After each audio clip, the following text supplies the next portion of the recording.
Good morning guys. तो आज हम बात करेंगे अपने नए टॉपिक के बारे में, that is sources of energy, और ये फिजिक्स का चैप्टर है। ठीक है। अब सोर्सेज ऑफ एनर्जी, आप अपनी लाइफ विदाउट एनर्जी इमेजिन नहीं कर सकते हैं, बिकॉज हमारी लाइफ एग्जिस्ट करनी विदाउट एनर्जी काफ़ी मुश्किल है। अब सोर्सेज ऑफ एनर्जी हमारे लिए काफ़ी इम्पॉर्टेंट है। ये एक वरदान की तरह है जो हमें भगवान से मिलता है बेसिकली। तो सोर्सेज ऑफ एनर्जी की आज बात करते हैं। सोर्सेज ऑफ एनर्जी क्या करते हैं? हमें एनर्जी प्रोवाइड करते हैं, ठीक है, एक कन्वीनियंट फॉर्म में। कन्वीनियंट फॉर्म का क्या मतलब है? जिस फॉर्म को हम यूज़ कर सकें, ठीक है। जैसे सबसे पहले बात कीजिए, जो मेन सोर्स है एनर्जी का वो क्या है आपका अर्थ पे? Solar energy. ये नेवर एंडिंग सोर्स है, ठीक है। और ये जो सोलर एनर्जी ये क्या करती है? Can be harnessed. हार्नेस का मतलब इसे लिया जा सकता है डिवाइसेस लाइक सोलर सेल से आप ले सकते हैं, सोलर कुकर से ले सकते हैं, सोलर वाटर हीटर और सोलर कंसनट्रेटर और सोलर कैलकुलेटर्स। अगर आप बात करें तो ये है आपके सोलर कैलकुलेटर्स, ये सोलर एनर्जी के ऊपर चलते हैं। इनका इस्तेमाल हम इस्तेमाल कर सकते हैं सोलर एनर्जी का। देन कम्स आपके सोलर पैनल्स, या फिर जिसे हम सोलर सेल बोलते हैं। इसमें भी हम सनलाइट को क्या करते हैं? कन्वर्ट करते हैं इनटू इलेक्ट्रिसिटी। साथ ही साथ आगे ये है आपके सोलर कुकर। सोलर कुकर में हम क्या कर सकते हैं? विदाउट यूजिंग एलपीजी, सीएनजी या फिर एनी इलेक्ट्रिसिटी हम इससे क्या बना सकते हैं? अपना खाना। और ये है आपके solar water heaters. In water heaters के इस्तेमाल से विदाउट यूजिंग गीज़र, जिसमें इलेक्ट्रिसिटी लगती है, ठीक है, उसके बगैर हम क्या कर सकते हैं? With the help of solar energy पानी गर्म कर सकते हैं। आगे चलते हैं। कहते हैं जो सोर्सेज ऑफ एनर्जी वो दो तरह के हैं मेनली, रेन्यूएबल और नॉन रेन्यूएबल। रेन्यूएबल मतलब जो रिन्यू हो सकते हैं, जैसे आपकी सोलर एनर्जी होगी, पर जो नॉन रेन्यूएबल है वो रिन्यू नहीं हो सकते, जैसे आपके फ्यूल्स हो गए, पेट्रोल हो गया, डीजल हो गया, they are non renewable sources of energies. अब उन्होंने एग्जांपल भी दे दी है आपको। जो रेन्यूएबल है उसमें सोलर एनर्जी आ जाती है, विंड आ जाती है, हाइड्रो एनर्जी आ जाती है, ocean, geothermal and energy obtained from biomass, ठीक है। आगे चलते हैं। ये आपकी एग्जांपल है basically, this is your solar energy.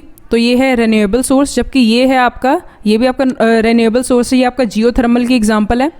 आगे चलते हैं। कहते हैं जो नॉन रेन्यूएबल रिसोर्सेज हैं दे आर एग्जॉस्टिबल। एग्जॉस्टिबल का मतलब क्या है? आपने एक बार यूज़ किया वो ख़त्म हो जाते हैं, ठीक है।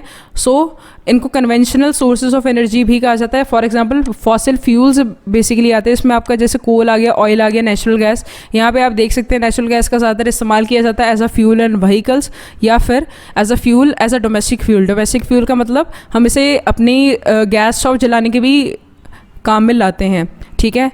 तो this is your non renewable sources of energy.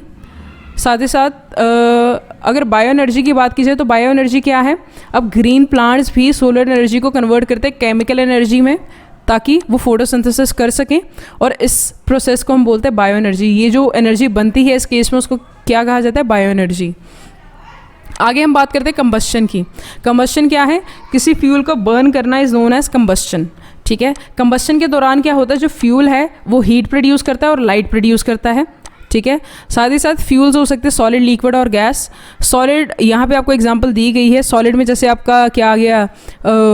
Would आ गई, कोल आ गया। लिक्विड में अगर बात की जाए तो केरोसिन ऑयल हो गया, जैसे आपका पेट्रोल हो गया, डीजल हो गया।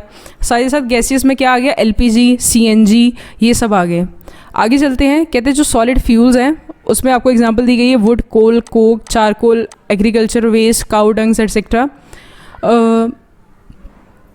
लिक्विड फ्यूल्स में आपके पास आ जाता है petrol, diesel, kerosene etcetera. Gaseous fuels में आपके पास आ जाता है एलपीजी, सीएनजी एंड बायोगैस। आगे चलते हैं। कहते हैं कि जो मिक्सचर है मीथेन और बाकी गैसेस का, ठीक है, produced by anaerobic decomposition. Anaerobic decomposition का मतलब है ऐसी एनारोबिक ऐसी प्रोसेस होती है जिसमें ऑक्सीजन का इस्तेमाल नहीं किया जाता है। ऑक्सीजन इज़ नॉट यूज्ड, तो इसको हम बोल देते हैं एनारोबिक। कहते हैं बेसिकली जो स्लरी ऑफ प्लांट और एनिमल वेस्ट होती है इनकी डीकम्पोजिशन कराई जाती है इन एब्सेंस ऑफ ऑक्सीजन, तो ये क्या बनाती हैं? बायोगैस, ठीक है। तो कहते हैं जो कंडीशंस हैं for combustion of fuel R S follows. नीचे आपको दी गई हैं कुछ कंडीशंस, वो क्या है? अटेनमेंट ऑफ इग्निशन टेम्परेचर और काइंडलिंग टेम्परेचर। बेसिकली इग्निशन टेम्परेचर क्या है?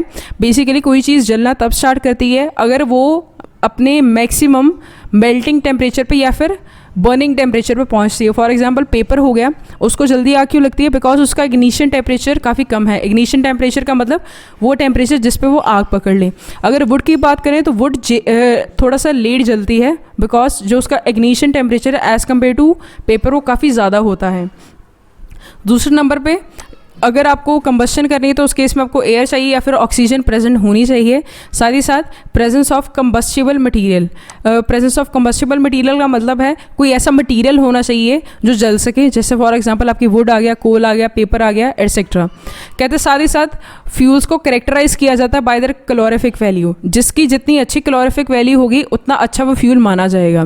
साथ ही साथ उसे इग्निशन टेम्परेचर के बेसिस पे भी करेक्टराइज किया जाता है और nature of product produce by there combustion. मतलब कि जब वो चीज़ जल चुकी है उसके बाद कौन सी चीज़ रह गई है, जैसे वुड बर्न करने के बाद ऐश रह जाती है, तो उस चीज़ की उन्होंने बात की। ये तीन बेसिक करेक्टरिस्टिक्स इसके किसी भी फ्यूल के हम इंक्लूड करते हैं while talking about a fuel. तो कैलोरीफिक वैल्यू क्या है? हीट प्रोड्यूस्ड इन कंप्लीट, यहाँ पे इन आएगा, ऑन नहीं आएगा, in complete combustion divided by amount of fuel. तो कहते हैं ये आपकी कैलोरीफिक वैल्यू देती है किसी भी फ्यूल की। कहते हैं जो क्वालिटी है किसी भी फ्यूल की, ठीक है, क्वालिटीज़ ऑफ सूटेबल फ्यूल। जो एक सूटेबल फ्यूल है उसकी क्वालिटी क्या है? ईजी होना चाहिए, ईजी अवेलेबिलिटी, आराम से मिल जाना चाहिए, कैलोरीफिक वैल्यू काफ़ी ज़्यादा होनी चाहिए, उसकी स्टोरेज में कोई दिक्कत नहीं आनी चाहिए,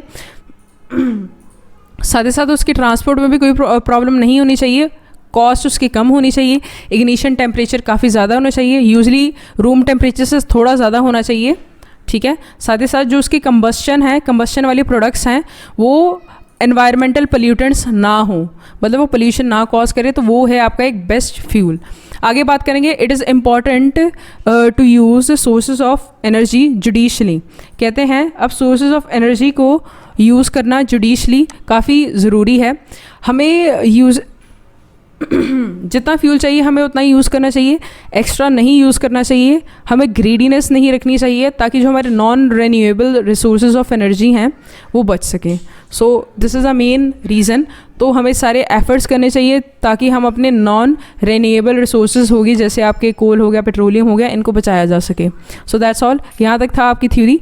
आगे हम बात करते हैं मल्टीपल चॉइस क्वेश्चंस के बारे में। मल्टीपल चॉइस क्वेश्चंस में आपका क्या है? सबसे पहला, component of solar radiation that causes heating of objects. सबसे पहले इन्होंने तो इसमें क्या है, कहते हैं उन्होंने कंपोनेंट्स पूछे हैं जो सोलर रेडिएशन के होते हैं, जो किसी भी चीज़ को हीट करने के काम आती है, वो क्या है हमने वो बताना है। अगर आप ऑप्शन देखें ए, तो A is your answer. Solar radiation में आपकी होती है ultraviolet radiation. Then comes, कहते हैं जो मेजर कंपोनेंट है पेट्रोलियम गैस का वो कौन सा है? It comes out to be your option C, जो है ब्यूटेन। ब्यूटेन इसका सबसे मेजर कंपोनेंट माना जाता है। देन कम्स, कहते हैं जो एलिमेंट्स है most commonly use to manufacture solar cells. कहते हैं जो सोलर सेल बनाने के काम आते हैं एलिमेंट वो कौन से हैं? वो है सिलिकॉन। सिलिकॉन का इस्तेमाल किया जाता है सोलर सेल कंपोनेंट बनाने के लिए। Which of the following would be the most suitable material to construct the cover of solar cooker. कहते हैं सोलर कुकर को बनाने के लिए जो उसका आउटर मोस्ट कवर है, लिड है, जो हमारे कॉन्टैक्ट में आएगा या फिर जो सन के कॉन्टैक्ट में आएगा, उसके लिए सबसे बेस्ट मटीरियल कौन सा होगा आपने वो बताना है। अगर आप वुड का बनाएंगे तो उसके अंदर हीट पहुंच नहीं पाएगी। दूसरे नंबर पे अगर वो मेटल का होगा तो डायरेक्ट सनलाइट अंदर एंटर तब भी नहीं कर पाएगी। अगर प्लास्टिक का होगा तो प्लास्टिक ट्रैप्स हीट, वो अंदर कम हीट भेजेगा, जबकि जो ग्लास है उसके थ्रू जो लाइट है वो आराम से पास करती है, तो डायरेक्टली जो भी आपने खाना कुक करने के लिए रखा होगा उस पर डायरेक्ट आपकी सनलाइट फॉल करेगी जो उसके कुकिंग करेगी। देन कम्स, कहते हैं जो मेजर कंपोनेंट है सीएनजी का, आपने वो बताना है इस केस में।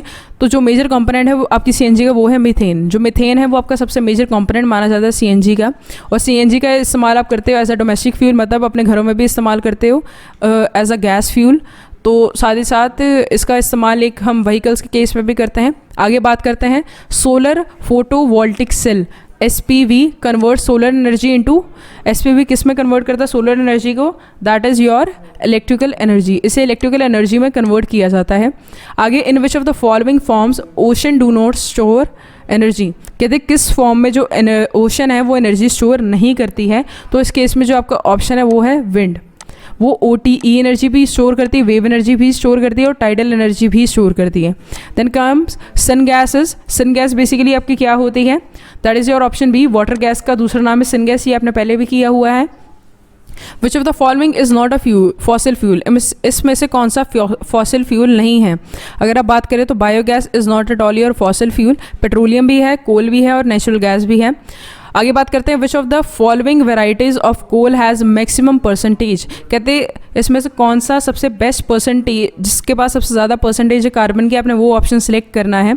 तो अगर बात की जाए आपकी, तो ये आएगा एंथ्रासाइट। एंथ्रासाइट में सबसे ज़्यादा परसेंटेज होती है, अप्रॉक्सीमेटली 90% के आसपास इसमें कोल होता कार्बन होती है। आगे बात करेंगे कौन से फ्यूल के पास सबसे हाईएस्ट कैलोरीफिक वैल्यू है, इन चारों में से हमने वो बताना है। तो यहाँ पे जो हमारा आंसर है it comes out to be hydrogen. जो हाइड्रोजन ऐसा फ्यूल है जिसके पास हाई कैलोरीफिक वैल्यू मानी जाती है। एक है gasohol is a mixture of alcohol and, इसमें और कौन सी चीज़ होती है आपने वो बताना है। इसमें जो तीसरी चीज़ होती है वो होती है योर पेट्रोल। आगे चलते हैं, which one of the following does not come directly और इनडायरेक्टली फ्रॉम सोलर एनर्जी, कहते हैं इसमें से ऐसी कौन सी चीज़ है जो ना डायरेक्टली और ना इनडायरेक्टली सोलर एनर्जी से आती है। तो इस केस में जो आपका ऑप्शन है it comes out to be your geothermal energy. आगे चलते जियोथर्मल एनर्जी। आगे चलते हैं, hydrocarbons with higher percentage of dash have high calorific value, कहते हैं कि उनके पास कौन सी ऐसी चीज़ होगी जिसकी वजह से उनकी कैलोरीफिक वैल्यू, मतलब कि बर्न करने की कंबस्शन की वैल्यू ज़्यादा होगी। तो इस केस में जो आपका ऑप्शन है it comes out to be hydrogen. जितनी ज़्यादा हाइड्रोजन होगी, क्योंकि हाइड्रोजन जो है उसकी कैलोरीफिक वैल्यू वैसे हाई होती है एज अ फ्यूल, तो अगर वो हाइड्रोकार्बन में ज़्यादा प्रेजेंट होगा तो उस केस में भी कैलोरीफिक वैल्यू काफ़ी ज़्यादा होगी। आगे चलते हैं, which one of the following fuel has a least calorific value, इसमें से कौन सा ऐसा फ्यूल है जिसकी कैलोरीफिक वैल्यू बहुत कम होगी। तो वो उस केस में जो आपका ऑप्शन आएगा it comes out to be your wood के पास सबसे कम कैलोरीफिक वैल्यू होती है। देन कम्स, कहते हैं जो solar constant at a place is, कहते हैं जो एक सोलर कांस्टेंट है उसकी जो एट अ प्लेस इज, एक जगह पे जो सोलर कांस्टेंट है उसकी क्या है वैल्यू 1.4 किलोवाट पर मीटर स्क्वायर। तो कहते हैं how much solar energy receive होगी, ठीक है, एक जगह पे एक सेकेंड में over an area of 8 metre square. 8 metre square के एरिया में कितनी एनर्जी रिसीव होगी, ठीक है। तो इस केस में जो एनर्जी रिसीव होगी it comes out to be your option B 11.2 kilowatt. आगे चलते हैं, the calorific value of biogas is 35 kilojoule per gram. How much heat will be generated by burning 0.5 kg of biogas, कहते हैं कि अगर calorific value 35 kg पर ग्राम है, तो अगर आप 0.5 kg बायोगैस बर्न करते हो तो उस केस में आपके पास जो कितनी अमाउंट ऑफ हीट जनरेट होगी। तो उस केस में अगर आप बात करें तो जो आपके पास हीट जनरेट होगी it comes out to be your option D. अब ये कैसे होगा आप ध्यान से सुनिए। बेसिकली 0.5 यहाँ पे इसने पर ग्राम दी गई है कि 1 ग्राम 35 किलोजूल एनर्जी रिलीज़ करेगा, ठीक है, वाइल बर्निंग। तो अगर आप इसे यहाँ पे पर ग्राम की जगह पे निकालनी हो आपने 0.5 kg की, तो सबसे पहले तो आप 0.5 kg को कन्वर्ट करोगे इनटू योर ग्राम्स। तो ये क्या आएगा 0.5 इंटू 1000, तो जो आपका आंसर आएगा it comes out to be 500 grams. तो यहाँ पे तो जैसे ही आप 500 ग्राम्स को मल्टीप्लाई करोगे 35 किलो जूल से, तो जो आपका आंसर आएगा it comes out to be 17500 kilo joules. तो नेक्स्ट क्वेश्चन पे मूव करते हैं, that is your 18 question. 18 question में क्या है, कहते हैं जो हीट लिबरेट मतलब जो हीट बाहर निकली है ऑन कंप्लीट कंबस्शन मतलब जब आपने केरोसिन ऑयल जिसकी क्वांटिटी कितनी थी 0.25 ग्राम, जब आपने उसको कम्प्लीटली जला दिया तो उस टाइम पे जो हीट लिबरेट हुई उसने जो टेम्परेचर बढ़ा दिया, ठीक है, raises the temperature of 150 gram of water, उसने 150 ग्राम ऑफ वाटर का टेम्परेचर बढ़ा दिया from 30 degree Celsius to 50 degree Celsius. तो आपने इस केस में कैलोरीफिक वैल्यू कैलकुलेट करनी है किसकी, केरोसिन की। इफ़ द स्पेसिफिक हीट, अगर उसकी स्पेसिफिक हीट आपको दी गई है 4.2 joule per gram degree Celsius, तो इस केस में जो आपकी वैल्यू आएगी it comes out to be option A. आगे, which type of cell are used to provide energy in spacecraft में हम किस चीज़ को यूज़ करते हैं एज अ एनर्जी कंपोनेंट। तो यहाँ पे आपका आंसर आएगा फ्यूल सेल्स का इस्तेमाल किया जाता है, ऑप्शन सी। आगे कहते हैं जो सोलर पैनल्स है it is made by combining, किस चीज़ को कंबाइन करके आपके सोलर पैनल्स बनते हैं, आपने वो बताना है। तो यहाँ पे जो आपका ऑप्शन आएगा वो it comes out to be solar cells. आगे चलते हैं, कहते हैं जो डाइजेस्टर है बायोगैस प्लांट का, उसमें क्या चीज़ होती है आपने वो बतानी है। तो यहाँ पे जो आपका ऑप्शन है वो क्या है, बायोडिग्रेडेबल वेस्ट एंड वाटर। आगे चलते for reaction C+O2 will give you CO2 plus 396 kilo joule. तो कहते हैं कि इस केस में जो कैलोरीफिक वैल्यू है कार्बन की वो कितनी आएगी, आपने वो कैलकुलेट करनी है। तो इस केस में अगर आप देखें तो your value comes out to be option B 33 kilo joule per ग्राम।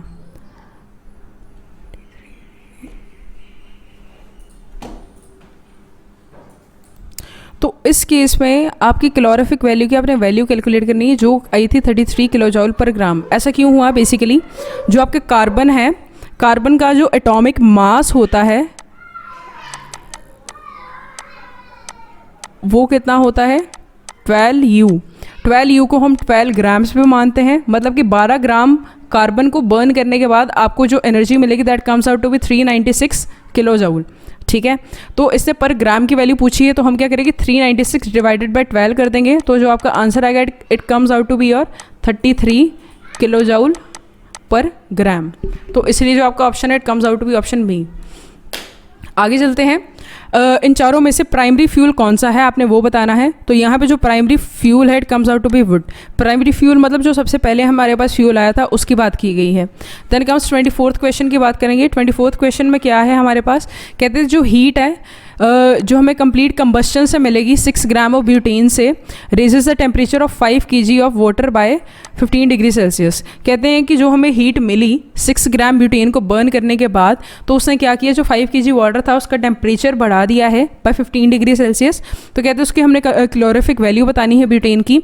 साथ ही साथ कहते हैं जो स्पेसिफिक हीट है वाटर की वो कितनी है 4.2 जूल पर ग्राम पर डिग्री सेल्सियस। तो इस केस में जो आपकी वैल्यू आएगी it comes out to be option B 52500 joules.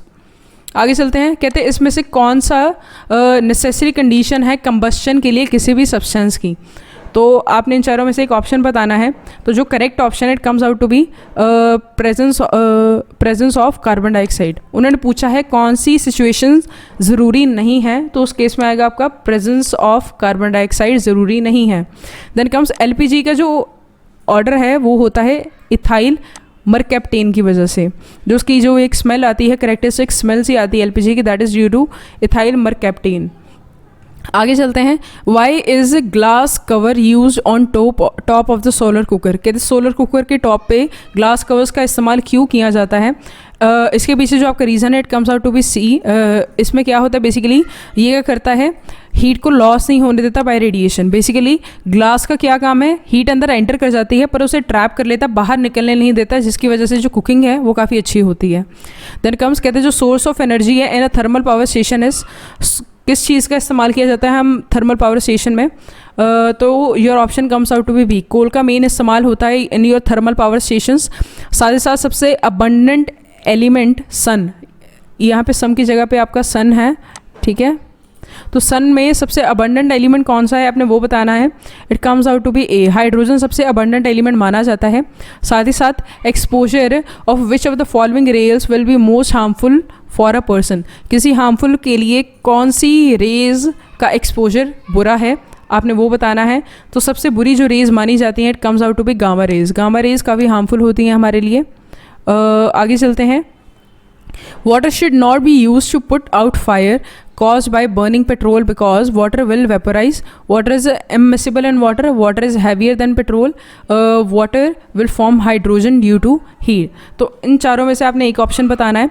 तो जो आपका आंसर आएगा it comes out to be water is heavier than petrol. Heavy होने की वजह से जो पेट्रोल है वो ऊपर एक लेयर बना लेता है, जिसकी वजह से जो पेट्रोल से लगी हुई आग होती है वो कभी भी ख़त्म नहीं होती है।